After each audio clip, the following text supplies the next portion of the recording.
Assalamualaikum warahmatullahi wabarakatuh. Yang terhormat Ibu Faris, Kepala Sekolah SD Negeri Kalipapur 2, yang saya hormati Bapak Ibu SD Negeri Kalipapur 2. Pertama-tama mari kita panjatkan puji syukur dari Allah Subhanahu wa taala karena sudah memberikan beberapa kenikmatan, yaitu nikmat sehat, nikmat sempat, sehingga kita semua dapat bertemu pada siang ini. Ya, di sini saya akan memaparkan tentang budaya positif untuk CGP angkatan 11 SD Negeri Kalipapur 2. Nah, di sini langsung saja nih, karena ini sudah siang, mohon maaf mengganggunya waktu Bapak Ibu semua. Yang pertama, budaya positif. Apa itu budaya positif? Pertama yang harus untuk perubahan paradigma belajar guru, nanti kita baru ke disiplin positif, baru perilaku manusia, dan nanti ada kebutuhan dasar manusia. Kaitannya dengan posisi kontrol, keyakinan kelas, dan segitiga restitusi. Pendidikan dan pengajaran merupakan usaha persiapan dan persediaan untuk segala kepentingan hidup manusia, baik dalam hidup bermasyarakat maupun berbudaya dalam arti yang seluas-luasnya. Pendidikan bertujuan untuk menuntun segala kodrat yang ada pada anak agar mereka dapat mencapai keselamatan dan kebahagiaan yang setinggi-tingginya.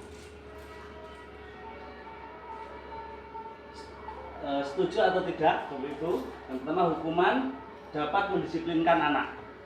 Yang kedua, pemberian hukuman dengan hal positif seperti membaca atau membersihkan halaman sekolah dapat meningkatkan disiplin anak. Memberi penghargaan dapat meningkatkan motivasi belajar anak. Nah, hukuman dapat mendisiplinkan anak. Setuju atau tidak, Bapak Ibu Guru? Tidak ya.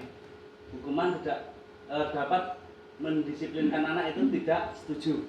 Mungkin ada dari Bapak Ibu Guru yang lain? Setuju. Mungkin ada yang setuju, berapa yang tidak. Oke. Berarti untuk hukuman dapat mendisiplinkan anak, ada yang setuju, ada yang tidak nih. Pemberian hukuman dengan hal positif seperti membaca atau membersihkan halaman sekolah dapat meningkatkan disiplin anak. Setuju atau tidak? Tidak. Hukuman sama saja. Hukuman sama saja. Ini hukumannya. Setuju atau tidak? Jawabannya hanya setuju atau tidak? Membacanya itu. Yang kedua setuju ya. Oke, yang kedua setuju, nanti kita lihat. Yang ketiga, memberi penghargaan dapat meningkatkan motivasi belajar anak. Penghargaan dapat meningkatkan motivasi belajar anak. Ada yang setuju? Setuju. Tidak setuju. Oke, ada yang setuju, ada yang tidak. Nah, sekarang kita untuk jawabannya nanti dilihat setelah pemaparan selanjutnya, ya. Apakah sesuai atau tidak. Yang selanjutnya, untuk kegiatan ini, paradigma belajar, Bapak Ibu Guru dapat mencari berpasang-pasangan. Yang satu mengepal. Jadi misalnya Pak Sidik mengepal. Nah, ambil salah satu benda apa yang langsung dikepal. Ambil salah satu benda. Nah, yang satu, misalnya Pak Sidik yang memegang benda sesuatu, nanti Bu Deni yang merayu Pak Sidik agar memberikan atau membuka kepalanya itu. Boleh dengan ancaman, bisa dengan mengancam, menghadir, merayu, menyuap, dengan apa saja, yang penting kepala tangannya itu supaya bisa terbuka. Coba Pak Tidar sama Bu Lupita. Bu Lupita menganggap bahwa barang itu dan Pak Sidik ambil barang satu. Mungkin Bu kepala sekolah sakit mengambil barang satu. Nah, ya, boleh Pak Tidar merayu. Bagaimana caranya agar kepalan atau benda berharga itu dibuka oleh Bu Lupita dan bisa diberikan dapat dari Pak Tidar atau Bu Deni. Coba rayu Bu Deni atau Pak Tidar. Boleh dengan mengancam atau dengan menghadik. Bagaimana caranya supaya kepalanya itu dibuka? Bono kan.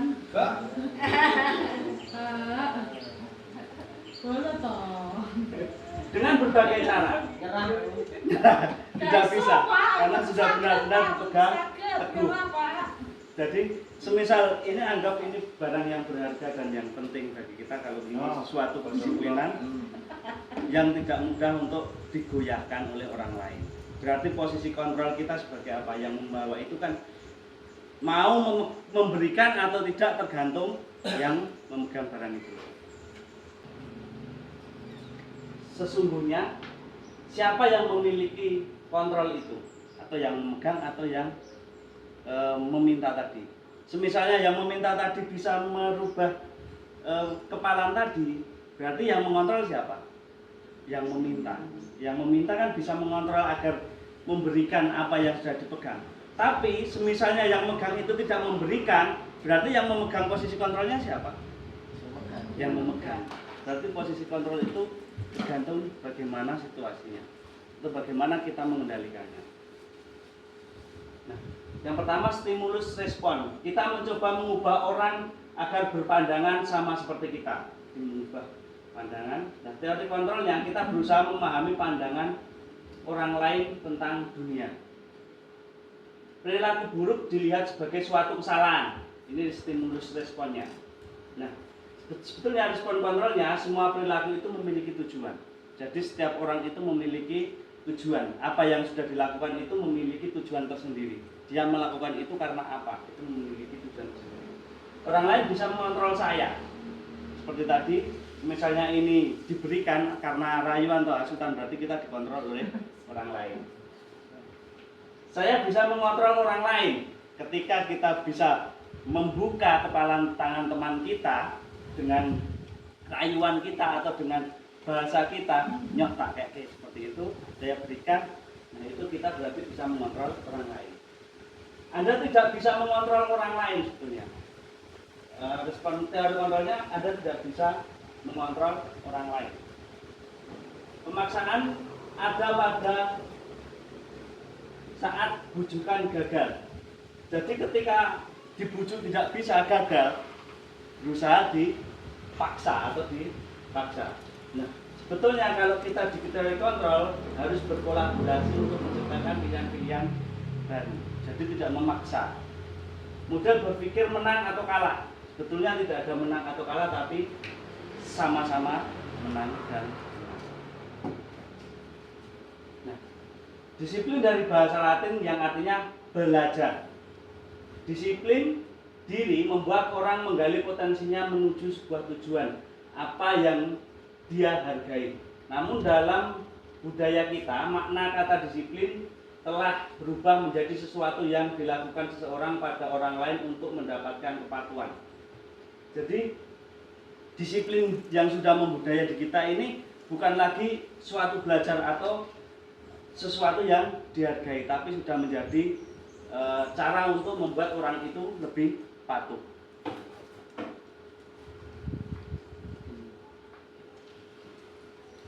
Nah, kecenderungan umum adalah menghubungkan kata disiplin dengan ketidaknyamanan, bukan dengan apa yang kita hargai atau mencapai suatu tujuan yang mulia. Jadi sekarang anak-anak disiplin, tapi hanya karena takut, hanya karena patuh dengan Bapak Ibu guru. Bukan dari keyakinan dari internnya, bukan dari dalam dirinya sendiri untuk melakukan tindakan yang disiplin, yang memang itu suatu tindakan disiplin itu yang sangat berharga bagi. Jadi hanya untuk kepatuhan. Ketika melaksanakan disiplin, mereka merasa tidak nyaman karena dia melakukannya bukan dari dalam. Di mana ada kemerdekaan, disitulah harus ada disiplin yang kuat.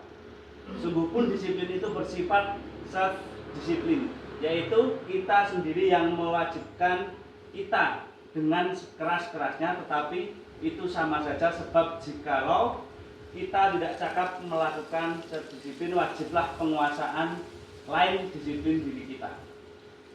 Dan peraturan demikian itulah harus ada di dalam suasana yang merdeka. Jika tidak memiliki motivasi internal, maka kita memerlukan pihak lain untuk mendisiplinkan kita atau memotivasi eksternal. Jadi ketika kita tidak bisa mendisiplinkan diri dari dalam, kita perlu membutuhkan orang lain atau mungkin bisa atasan untuk mendisiplinkan kita. Berarti faktor eksternal atau motivasi eksternal.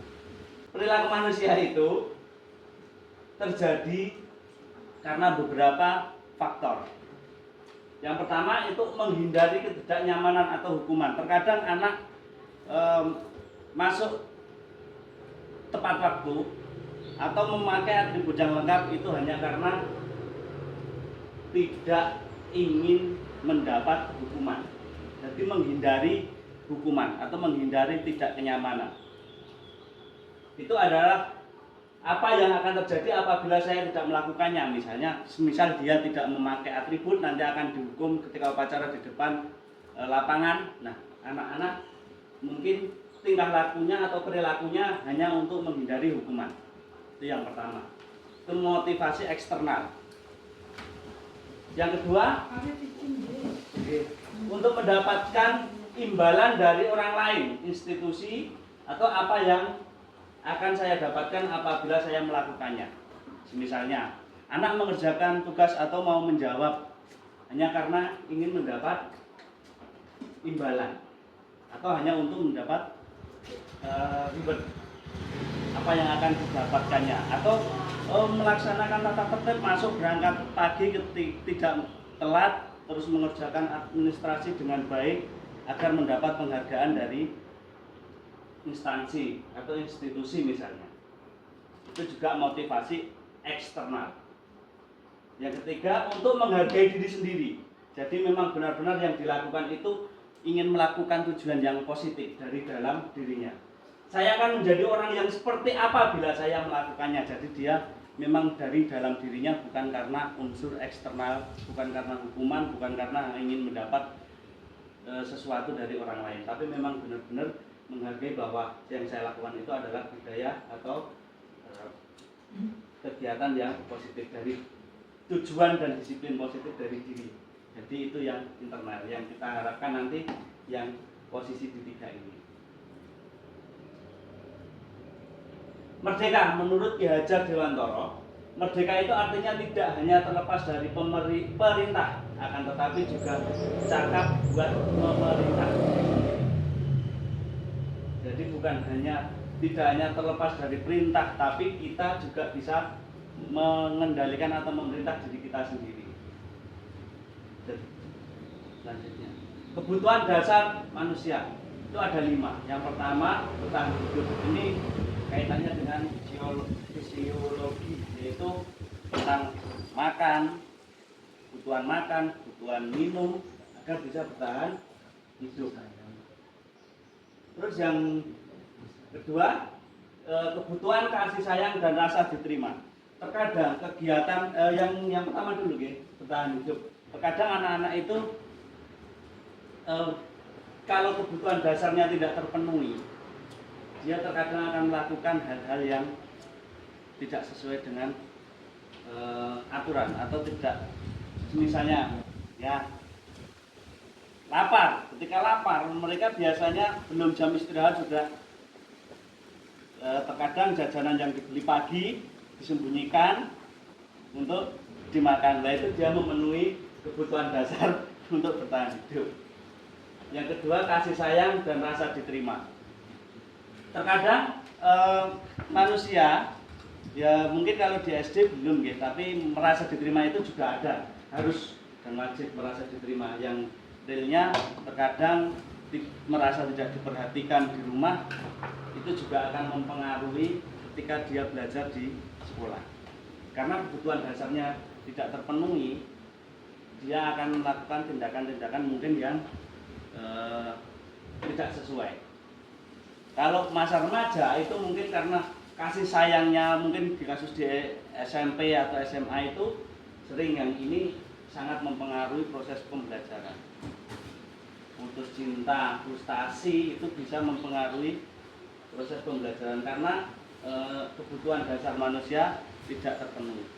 Mungkin dari bapak ibu guru juga bisa, karena merasa tidak diterima di lingkungannya, maka akan melakukan tindakan-tindakan yang mungkin berbeda seperti itu.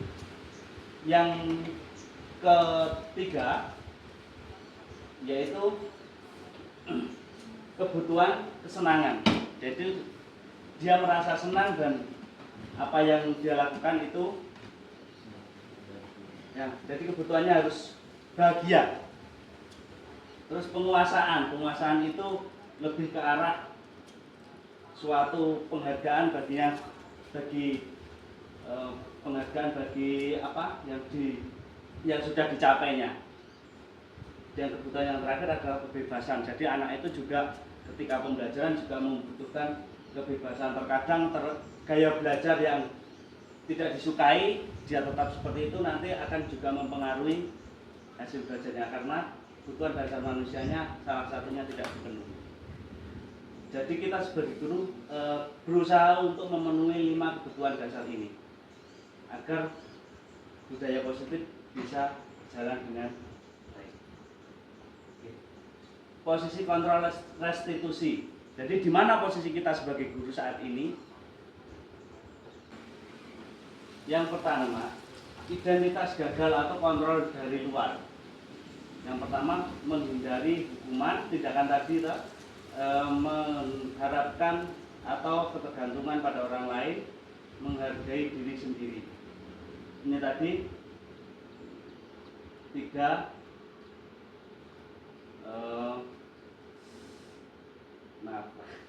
lupa.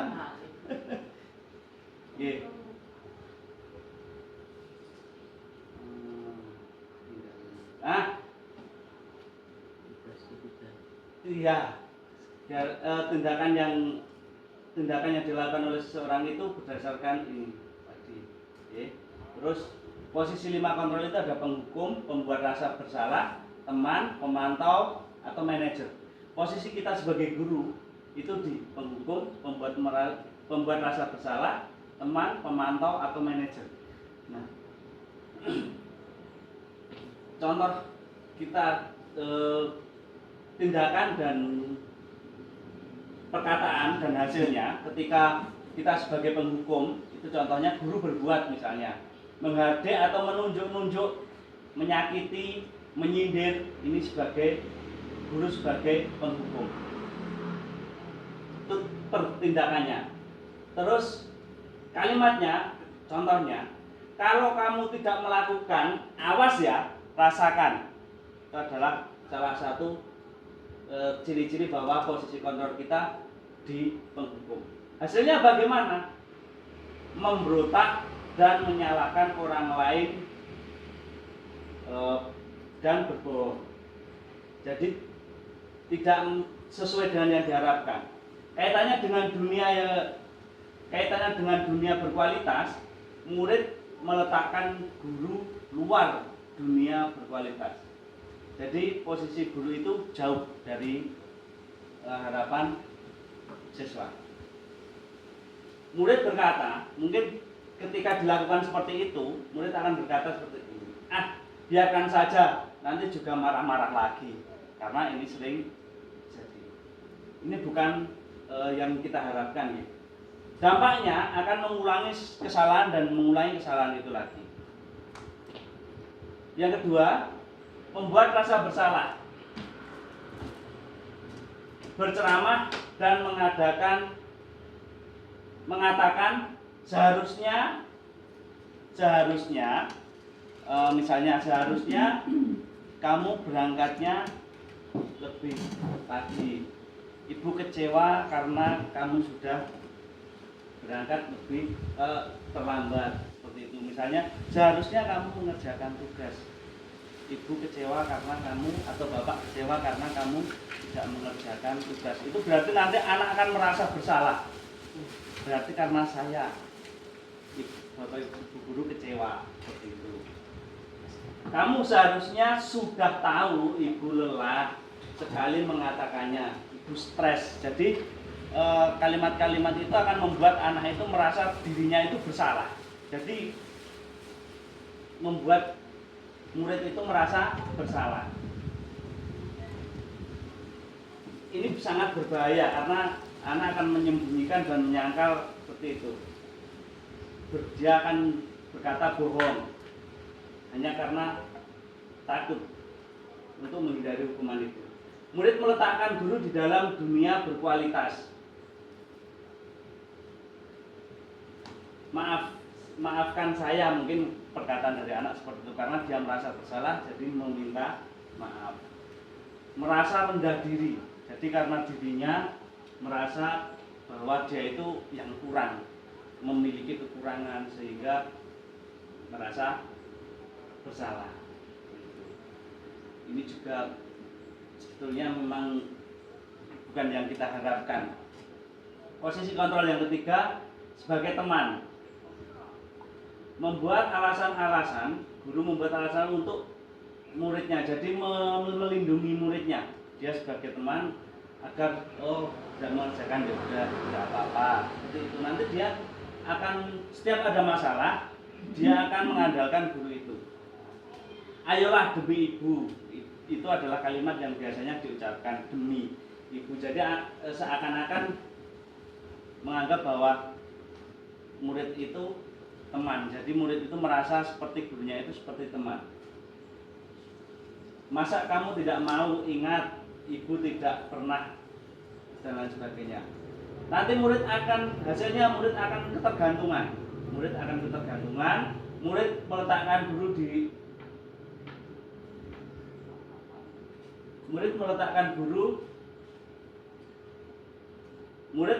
guru sebagai orang yang sangat penting di dunia berkualitas. Jadi bagi murid, guru itu sangat penting. Saya pikir bapak dan ibu suatu saat ketika murid mengalami itu dan bapak ibu guru tidak bisa membantunya, saya pikir bapak atau ibu teman saya ternyata begitu. Jadi ketika anak itu mengalami kekecewaan karena tidak sesuai harapan dari dirinya, bahwa berharap bahwa bapak ibu guru bisa selalu membantu, tapi ketika tidak bisa membantu, dia akan merasa seperti ini. Ternyata tidak sesuai dengan harapannya. Nanti akan membuat anak itu, dampak pada murid itu akan menjadi lemah, tidak mandiri dan tergantung. Posisi yang selanjutnya yaitu sebagai pemantau. Guru akan berbuat menghitung dan mengukur. Jadi setiap kegiatan anak itu atau kesalahan anak itu akan diukur berdasarkan peraturan misalnya. Apa peraturannya? Misalnya tidak memakai atribut lengkap di hari Senin. Apa peraturannya? Tidak memakai sepatu yang sesuai, apa peraturannya? Jadi selalu memantau dan disesuaikan dengan peraturan. Menyesuaikan diri bila diawasi. Jadi selanjutnya kaitannya dengan murid dengan dunia berkualitas, murid meletakkan guru peraturan dan hukum di dunia berkualitas. Jadi guru itu hanya menegakkan peraturan saja. Berapa banyak bintang yang saya harus peroleh, berapa halaman yang harus saya tulis. Mungkin murid yang berkata sampai seperti itu. Dampaknya pada murid mengevaluasi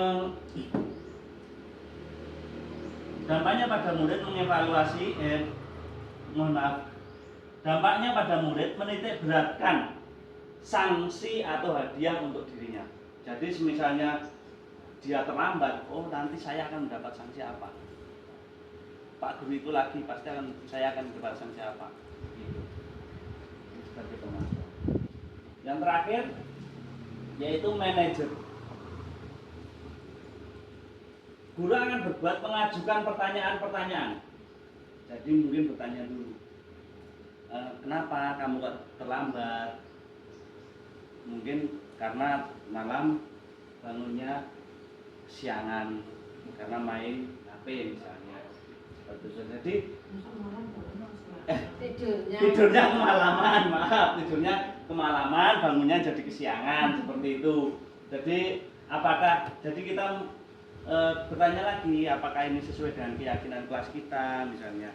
Belum misalnya. Jadi apa yang harus kamu lakukan ketika kamu mengetahui bahwa itu salah? Jadi lebih ke arah pendekatannya itu menstabilkan dulu, menstabilkan identitas, baru nanti bertanya dan menyelesaikan suatu permasalahan. Ya, ini akan menguatkan pribadi murid, hasilnya akan menguatkan pribadinya. Kaitannya dengan dunia berkualitas, murid meletakkan dirinya sebagai individu yang positif dalam dunia berkualitas. Bagaimana cara saya bisa memperbaiki keadaan? Mengevaluasi diri, bagaimana cara memperbaiki diri. Jadi kalau kita sebagai manajer, yang kita harapkan posisi kontrol kita itu sebagai manajer, jadi kita bisa tidak langsung ngejudge bahwa itu salah, tapi kita bertanya dulu kenapa kok bisa terjadi seperti itu. Mungkin anak itu memiliki alasan tersendiri. Ketika memiliki alasan tersendiri, kita cocokkan dengan keyakinan kelas, apakah itu sesuai atau tidak. Misalnya tidak, anak menjawab tidak, berarti bagaimana cara memperbaikinya, kita bantu untuk mencari solusi dan anak biar mencari solusi sendiri. Jadi bukan kita, mungkin itu akan menjadi faktor dirinya sendiri untuk merubah dari dalam.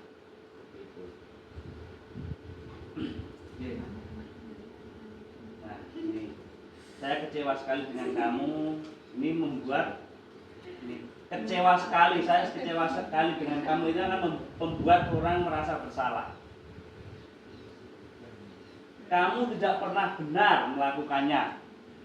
Nah, ini sebagai penghukum. Ayolah, lakukan demi ibu atau bapak. Ini sebagai benar. Apakah kamu mau mendapatkan stiker bintang hari ini? Nah, ini sebagai pemantau. Bagaimana kamu bisa menyelesaikan masalah ini? Ini sebagai manajer. Bagaimana kamu bisa menyelesaikan masalah ini tanpa nada yang tinggi, tapi dengan nada yang bagaimana kamu bisa menyelesaikan masalah ini? Kamu selalu yang paling terakhir. Ini juga penghukum kalau ada pertanyaan seperti ini. Oke, lanjut. Penghukum itu dengan nada tinggi, bahasa tubuh, mata melotot, jari menunjuk atau menghardik. Terus membuat merasa bersalah itu nadanya melas atau halus, sedih. Bahasa tubuh merapat pada anak, lesu. Jadi merasa biar lawan bicara kita itu merasa bahwa dia itu salah. Teman itu nadanya ramah, akrab, bercanda dengan bahasa tubuh, murid mata dan senyum jenaka. Pemantau nada suara datar, bahasa tubuh yang formal. Kalau manajer itu nada suara tulus, bahasa tubuh tidak kaku dan mendekat pada murid. Saya kecewa sekali dengan kamu. Posisi apa ini? Bapak Ibu, kalau ada kalimat saya kecewa sekali dengan kamu, berarti apa? Hukum atau merasa bersalah? Membuat rasa bersalah. Gitu, membuat rasa bersalah. Ibu kejar aku kalau ibu guru sayang aku. Ini kebutuhan apa yang harus dipenuhi? Aku hebat, bisa bikin ibu guru kejar aku. Kebutuhan apa?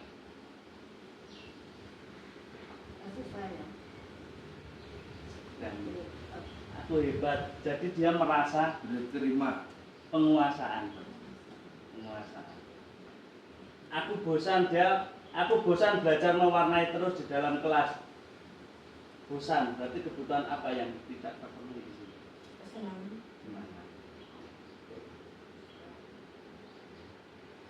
Keyakinan kelas. Mengapa kita memiliki peraturan yang harus menggunakan helm jika mengendarai kendaraan roda 2? Mengapa kita memiliki peraturan 3M, menggunakan masker, mencuci tangan dan menjaga jarak 1,5 meter?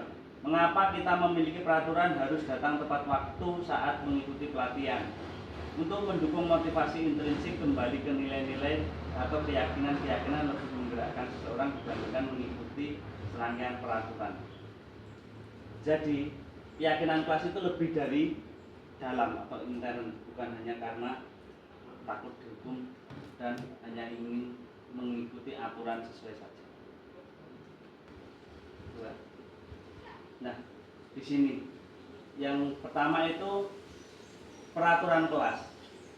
Peraturan kelas lebih mendalam lagi menjadi suatu keyakinan kelas. Ketika ini sudah dilakukan, di lingkungannya akan menjadi lingkungan yang positif. Ketika dilakukan secara terus-menerus akan menjadi suatu budaya yang positif. Di kesepakatan kelas, kami guru dan murid saling menyayangi, saling kesepakatan kelas juga datang tepat waktu, mengucapkan salam, menjaga kebersihan sekolah, berdoa sebelum dan sesudah kegiatan, aktif dalam pembelajaran, tertib. Kami murid yang semangat belajar, kami murid yang peduli dengan teman. Nah, ini peraturan selalu mengembalikan buku ke tempatnya. Norma apa yang terpenuhi? Dilarang mengganggu orang lain, hadir di sekolah 15 menit sebelum pembelajaran dimulai, dilarang melakukan kekerasan, dilarang menggunakan narkoba, bergantian atau menunggu giliran, gunakan masker, jangan berlari di kelas dan koridor. Bertanggung jawab, menghormati. Dilarang mengganggu orang lain, ini adalah menghormati orang lain. Hadir di sekolah 15 menit sebelum pembelajaran dimulai, itu menghormati orang lain dan berkomitmen. Dilarang melakukan kekerasan, itu keselamatan dan menghormati orang lain. Dilarang menggunakan narkoba, kaitannya dengan kesehatan. Bergantian atau menunggu giliran, itu menghormati orang lain dan bersabar. Gunakan masker, kesehatan, keselamatan. Jangan berlari di kelas atau koridor, keselamatan dan keamanan. Nah, segitiga restitusi. Ketika anak melakukan kesalahan, itu ada 3 langkah yang harus dilakukan.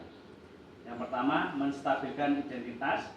Yang kedua, memvalidasi tindakan yang salah. Yang ketiga, menanyakan keyakinan kelas. Jadi ketika anak datang terlambat atau melakukan tindakan yang tidak sesuai, datang terlambat, kita tanya dulu alasan mereka.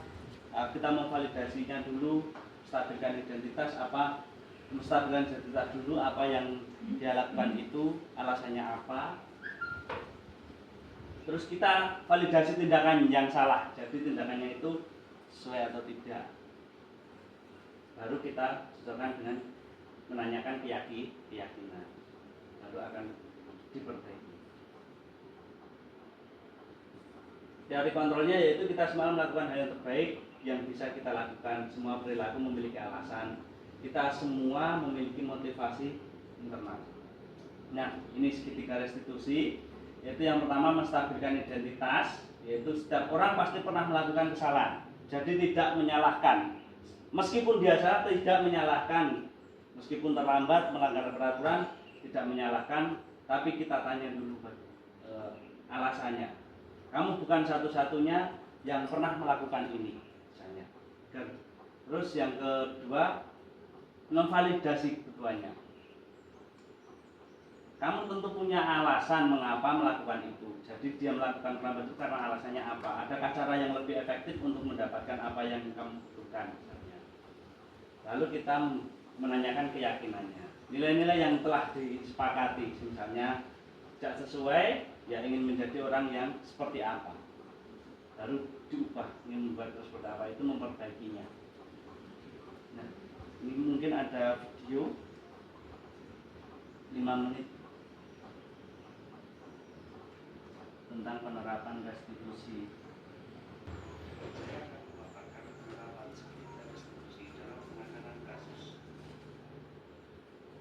Restitusi berkondisikan memperbaiki kesalahan sehingga mereka kembali kepada kelompok dengan karakter yang lebih.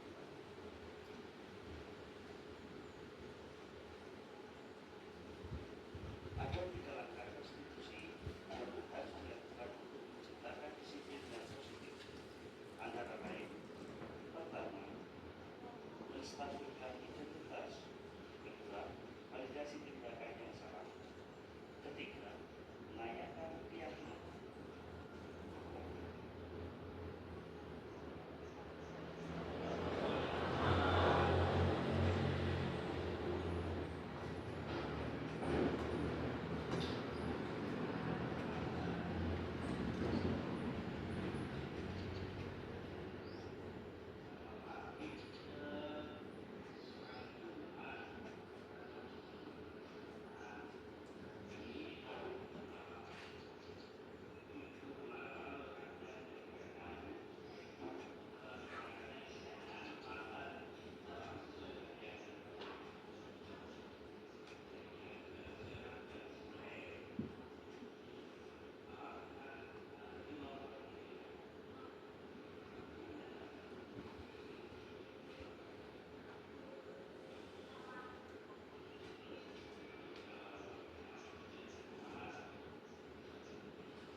tadi ada 2 kasus. Yang pertama itu terlambat karena ya memang mengaku kesalahannya kalau malam tidurnya siangan. Tidurnya kemalaman sehingga bangunnya kesiangan.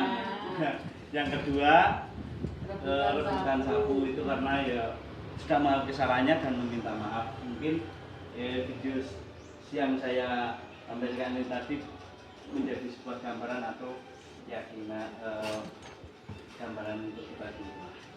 Biasanya ada kutipan dari yaitu ngelmu itu kelakonnya kanthi laku, itu dari Pakubono ke-4, yaitu dari dalam surat Ulang Rek, yang berarti bahwa ilmu itu baru dapat dipahami dengan sebenar-benarnya melalui penerapan dalam tingkah laku atau perbuatan.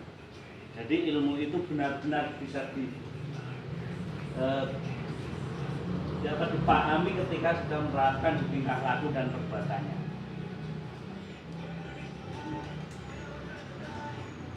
Oke,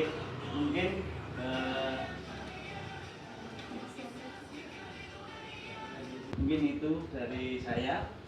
Mungkin ada dari saya, mungkin ada pertanyaan dari Bapak Ibu guru atau refleksi mungkin. Anda, ya saya Pak, refleksi saya Pak. Kalau pertanyaan sudah luar biasa, sangat jelas dan paham. Wah, Anda menyajikannya dengan luar biasa, penuh antusias, membuat yang ada menjadi bergairah kembali. Dan saya ingin rasanya menerapkan di dalam kelas. Luar biasa Pak. Ya. Terima kasih. Mungkin ada yang lain dari Bu Lupita atau Pak Tidak atau Bu Suparti atau Bu Pak, Santi. tadi di kelas saya kemarin itu saya memberi PR. Nah, anak-anak itu tidak mengerjakan. Nah, terus tidak mengerjakan, lalu saya tidak mengerjakan tidak apa-apa, tapi lain kali dikerjakan. Itu salah apa betul? Yes, betulnya ditanya dulu tidak mengerjakannya karena apa? Nah, mengerjakan karena apa? Pasti kan punya alasan. Nah, setelah tidak mengerjakan PR, kan kita sudah membuat keyakinan kelas kita. Kalau tidak mengerjakan PR, apakah itu sesuai dengan keyakinan kelas? Pasti tidak, tidak sesuai dengan keyakinan kelas kita. Nah, kalau tidak sesuai dengan keyakinan kelas, anak itu bagaimana yang akan kamu lakukan? Nah, itu saya ini. Nah, nanti kalau tidak mengerjakan PR lagi, teman-teman sepakat. Kalau teman-teman kita tidak mengerjakan PR lagi, itu hukumannya apa? Gitu. Oke, seharusnya ketika tidak mengerjakan, tidak sesuai dengan kesepakatan kelas, nah nanti anak itu digali agar apa, bagaimana cara memperbaikinya. Berarti dia itu akan menampilkan dengan sendirinya. Jadi tidak kita yang menyuruh, tapi dia yang menampilkan dari dirinya. Misalnya dia sadar, oh saya tidak mengerjakan PR, akhirnya ditanya alasannya karena mungkin lupa dan sebagainya. Berarti tidak sesuai dengan keyakinan kelas. Apa dia akan mencari solusinya sendiri. Oh berarti saya akan mengerjakannya ketika nanti istirahat Bu, atau saya akan mengerjakan mengumpulkannya nanti, atau ketika dia istirahat dia akan mengerjakan belum masuk mengerjakan nanti setelah masuk dikumpulkan, mungkin seperti itu. Dan untuk selanjutnya berarti tidak akan diulanginya lagi. Jadi lebih ke arah mendorong agar anak itu melakukan itu bukan karena paksaan dari kita, tapi dari dirinya anak. Kan bukunya sudah ditandai, oh ini PR tanggal sekian. Berarti dia kalau tidak mengerjakan PR berarti kan dia tidak buka buku. Ya itu ditanya Bu, alasannya apa? Pasti kan punya alasan sendiri.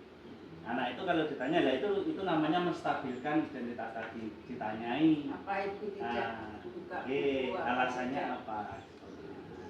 Terus baru distabilkan identitasnya, baru kita validasi siswanya tentang keyakinan, baru bagaimana cara dia memperbaiki seperti itu. Jadi lebih ke arah anaknya. Jadi bukan kita yang harus begini tidak, tapi anaknya yang mencari solusinya sendiri. Oh saya berarti harus mengerjakannya karena tidak sesuai dengan keyakinan kelas kita. Oke. Monggo. Matur nuwun. Ini mungkin kalau sudah tidak ada, paparan dari saya hanya kurangnya mungkin dari Bu Suparti mau menambahkan. Sedikit saja. Dari paparan tadi mulai dari budaya positif menuju ke disiplin positif. Berarti bahwa disiplin positif itu kita melakukan segala sesuatu yang sesuai normal, tapi itu bukan karena orang lain, tetapi dari diri kita sendiri untuk memperbaiki diri. Kemudian dengan diseminasi yang saya sampaikan menginspirasi pada diri kita sendiri untuk bisa berubah menjadi yang lebih baik, bukan karena orang lain, tetapi itu kemauan dari kita sendiri. Iya, betul. Terima kasih Bu Suparti. Matanya mungkin bisa menjadi inspirasi kita dan bisa kita laksanakan dengan penuh dedikasi. Terima kasih. Mungkin ada salah dan kurangnya, saya mohon maaf yang sebesar-besarnya. Assalamualaikum warahmatullahi wabarakatuh.